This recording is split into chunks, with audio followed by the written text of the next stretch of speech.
So, welcome everybody. My name is Jim, and I am your practical guitarist. So today, I'm going to talk about the Gibson Flying V2. So let me give you a little background on the Vs, why I chose this V over probably many, in many musicians' opinions, better Vs, and go into the reason I went through this. So I'm going to give you a little history. In the right around 1980, late 70s, I saw a guitar that I really wanted. So I spent a couple of summers saving up my money. I didn't make a lot, $25, $40 here, mowing lawns and stuff like that. And I worked on a farm. I lived on a dairy farm. And anybody who's lived on a dairy knows that your day is pretty much taken up, and what little free time I had was spent not enjoying myself, but saving up for this, or a guitar. So I saved up, I bought a Les Paul. Many of you probably heard about that. And I went in the Navy, and I want to say my mother sold it. I might have told her she could have sold it. I don't want to throw her under the bus in any way, but let's just say that it serves my memory, but of course that's many years ago, that I would have not wanted to get rid of it. Anyway, because I was 19, I didn't have a lot of money. I had joined the Navy. Just to give you an idea, my first paycheck, my first year, my first W-2, I did not make, I know I didn't make $10,000. I want to say I didn't make $9,000. And that was before taxes. Before taxes. So just want to let you know that it wasn't a lot of money as an E. I started as an E1. Everybody starts as an E1 in boot camp, but if you successfully complete boot camp in the program I was in, I made E3, which means they paid me as an E3, which means I got E3 pay. Through boot camp, then I made E4 the following year. So as an E3, I wasn't making a lot. And my second year of the Navy, I didn't make much either. So anyway, I remember I didn't have anything. So I went through electronics school. Didn't really matter. Didn't have time. Didn't have space. Yet you barely had a space for your uniforms, a couple pair of jeans, and some T-shirts to wear out in town. And we had to wear collared shirts. We weren't allowed to wear T-shirts. Literally, folks, in the beginning, when I was in, I wasn't allowed to have civilian clothes on the base. A lot of us rented a locker outside the base. They laxed up on that and allowed us to have slacks and collared shirts, which is why I wear T-shirts. It's why I wear T-shirts, slightly longer hair than I should in the service, and a beard, because those are all the things I wasn't allowed to have in the beginning. It's kind of like having the things you couldn't have, you know what I mean? So anyway, the other guitar was sold, the Les Paul was sold. Of course, I've got a Les Paul, and I've had several Les Pauls over the years. They've come and go. I say several. I know people who own more Les Pauls than I've owned, but I'm going to use this word several because it was probably more than 6 or 7. I think under 10 though. Anyway, so then with the money I had $500. I went to a store in Great Lakes, Illinois, outside of the base.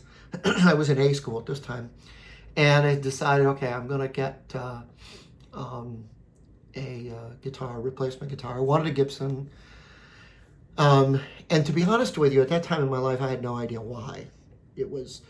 I knew that one of the Shankers in the Scorpions and a couple other people that I liked played Vs. Jimi Hendrix played a Gibson V. A lot of people I knew played a Gibson V. So I went that route. I picked up a Gibson Flying V2. And I played it for a year, and then I thought I was going to go folk. And again, because I didn't have a lot of money, I really didn't. Imagine getting your paycheck, 2-week paycheck, and you get $200. You don't have a lot. There's not a lot of options. And even in the early 80s, there wasn't a lot of options. That barely bought anything. And I was not a beer drinker. I wasn't a smoker. All those things that I did, or didn't do, I should say. Sorry, I'm clearing my phone here. So then I bought a Gibson Flying V2, as I said. It was on the wall, brand new, for $500. I said, I need an amp, I need a cord, I need a cable. I had 2 cables because I wanted a distortion pedal. I walked out of the store with a guitar, distortion pedal, 2 cables, an amp, a strap, and a guitar for $500, including tax. That guy wanted that guitar out of his freaking store. Later, Gibson recalled a lot of these, painted them. So you'll see, there's a picture, if you look up the V2, there's a famous picture of a guy who owns every single style and color. Because later, the last year they made these in 79, but they only made a couple. Well, a lot of people say they went from 79 to 82. Really, in 79, they made under 20. And then in 80, 81 was where they made the bulk of this type, and then 82, they went to a humbucker. And they went to a dirty fingers, and they got rid of this where it cuts in. So if you have one with a humbucker and this fretboard is cut like this, it used to have one of these in it. These are actually humbuckers that are made to sound like single coils. They're kind of P90-ish in a way, in that what their objective is to buck the hum, yet still give you that single coil thing. And they were built by a guy named Tim Shaw, or designed by Tim Shaw. I'm sure that other people were building them. Anyway, so I had the guitar, I sold it, and then somewhere in my 30s, I started getting, that thing where you want your old stuff back, and started looking for them, and they were insanely priced. And most of them had these ripped out, and if they had them, they were in horrendous shape. This guy, you can see a little bit of the walnut has been worn right here. That's a walnut sandwich between, so this is maple, walnut, maple, walnut, maple. It's 5. And then, to boot, the wings are separate pieces of wood on the front and back. As you can see the thing right there. And the neck is also 5 pieces. And if you had a walnut one, it would be the opposite of what I'm about to say. So this is maple. It's maple, walnut, maple, walnut, maple. All the way to the headstock, and then they glued maple on the outside. I think it's maple. Yeah, maple. That's maple. But it's not mahogany. And so it's darn heavy. This thing weighs 8 pounds, 4 ounces, I think is what I came up with. I did a demo of it playing it live, so I didn't want to have to do a demo here in the room where, how everybody's like, listen to it through this. Now here's the neck pickup and stuff. I just wanted to hear it. So I played both neck and bridge pickup in the clip that I put on the group already. Other than that, like I said, it's got two volume, 1 tone. So neck, bridge, tone. Pickup selector, obviously. This is all original. I took this guy off here because it's been off several times. You can tell. And I think I know for a fact one of the screws is not original because most of them are this big and then one's like almost twice as long. So, and I didn't write down where they came from because I didn't expect that. So, just about my little magnetic bowl just kept throwing them in there. But this is all original. I looked in there, all the original pots, the original switch, original output jack. Definitely need some dielectric material. I got to go out in town and buy some today. A little spray on. Orders from Amazon. These days, I don't know where I can get it because everybody's closed, but maybe Walmart has some.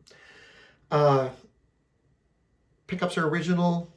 This is all original. This is not stringed through, as you can see. Doesn't go through. It looks stringed through. This is a pain in the rump because when you go to restring, you got to keep tension on this side while you're trying to put it on this side. So, all your weight, I can tell you right now, this thing is terrible when it comes to mounts. All your weight's on this end. So it wants to do this constantly. It just wants to pull over, which is good. It doesn't have head dive. That's for sure. But because it doesn't have head dive, because it's got this is where all your weight is. So you're like at the end of the night, oh God, my right shoulder. But playing it live, the other night I played 3 songs. I didn't notice a problem. And one of the complaints about these is they're low output. And they are. So I just pushed the OCD a little harder. Just a little. I mean, not a lot. they're like old weak tele pickups. I mean, people go crazy for tele pickups.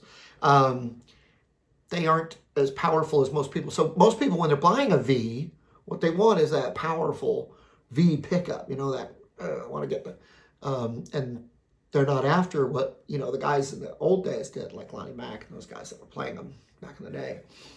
One of the things you'll notice that in the first couple of years, so I'll talk a little bit about the V2s. Gibson put a nice logo in here. This is the, you know, the whatever that stuff is made of there. I don't know, mother of toilet seat, whatever it is. Same as the dots. Brass nut, that's original. These are original. They're the original Gibson tuners. This thing has been played. I'm not sure if it comes through in this lighting. You can see where it gets darker right here and lighter here. Does the same thing here. So, but it's not worn off, but it's definitely been played. It's a possibility that somebody maybe didn't like the way it felt, so they sanded it. But you can see the difference in the wear. You can see where the running of your arm is here most of the time. So, like I said, this is worn, but you can also see where it's darker and then lighter as a result of that.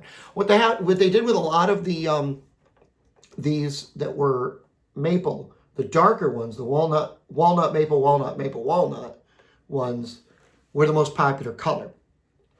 They were rescinded. Gibson took them back, what ones that dealers wanted to send back, and then painted them. So what happened was they wound up with different. You'll find different colors: blue, red, white. There's another color out there. I don't remember what it is. So if you're looking for one of these, it's definitely something you should try first, because the neck is beefier than some. It's got more of a closer to that neck than actually closer to that neck. My SG has got a thicker neck than a lot of the standards that came out for that 2019 model, but it's a little bit thinner than the Les Pauls. Small frets. These things are small, and that might be from wear, but I don't see, like, they've been crowned, probably leveled and crowned. So this thing is almost like a fretless. It was all I could do to play the little single note stuff I did on the other night. It might be in need of a fret job, but I don't want to do anything just yet to it. But this is a keeper. It's a part of memory, and part of where I was. I was surprised at how well it looked and sounded. The guy who had it really didn't play it much. He had 4 or 5 other Vs, maybe 6.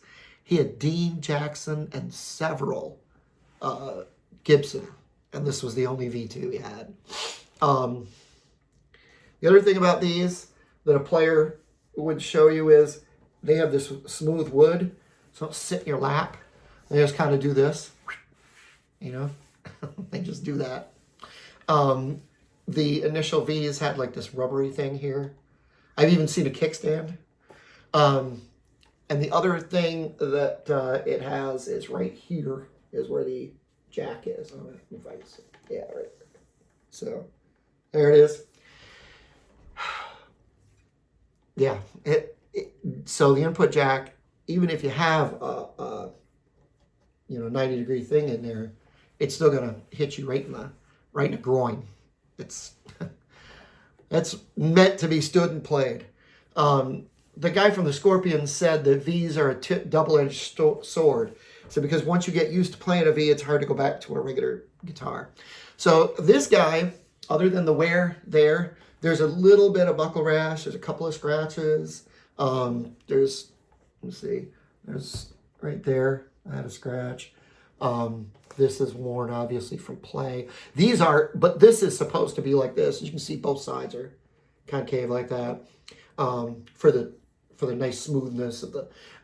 I think for the playability of this thing, I think they did the right stuff. They put a volute on the headstock so that it wouldn't get headstock breaks. I checked this out many times to see if maybe it got, broken and glued, and there's no indication of that.